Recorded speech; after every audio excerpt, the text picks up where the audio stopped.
మీరు భారతీయ రాజకీయాల విస్తారంలో నడిచే వేళ అద్భుతమైన ఒక యాత్ర ఆస్వాదించండి.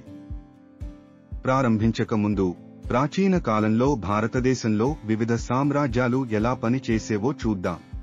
రాజ్యాంగాల ఆధారంగా రాజకీయ వ్యవస్థలు మీకు తెలుసా?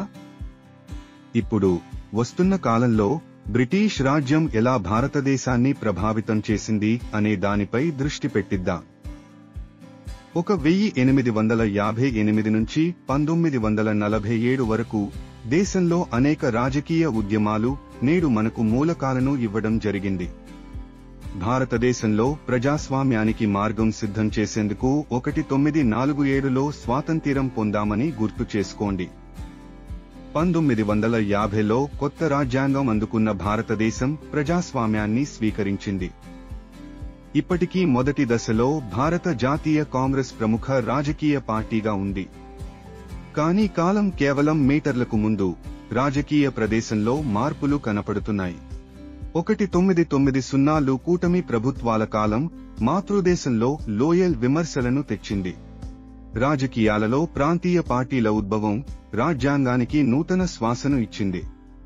మన దేశంలోని వివిధ సామాజిక సాంస్కృతిక ఆలోచనలను ఎలా ప్రతిబింబించిందో చూడండి. ప్రచారంలో ఆర్థిక సంస్కరణల స్థానంపై చర్చ జరుగుతుంది. కాస్ట్ రాజకీయాలు భారత రాజకీయాల్లో ముఖ్యమైన భాగం కావడం గమనించండి. సెక్యులరిజం మరియు కమ్యూనలిజం మధ్య అనుభవం మీకు తెలుసా? ఇప్పటికే భారత రాజకీయాలకు అనేక సవాళ్లు ఉన్నాయి. ప్రభుత్వ పాలన, అవకతవకలు, జాతీయ గుర్తింపు.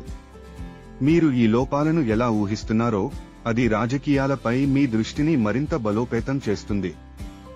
మనం భారతీయ రాజకీయాలకు మార్గం చూపుతూనే అది కేవలం కథ కాదు, ఇది ప్రతి ఒక్కరి జీవితానికి సంబంధించినది. మీరు ఈ చరిత్రలో భాగం కావాలనుకుంటే జిదా రైస్ చొప్పిగా అనుభవించండి. భారతీయ రాజకీయాల నాటికి మీరు ఎంతో ప్రతిభ గల వ్యక్తి అవ్వండి.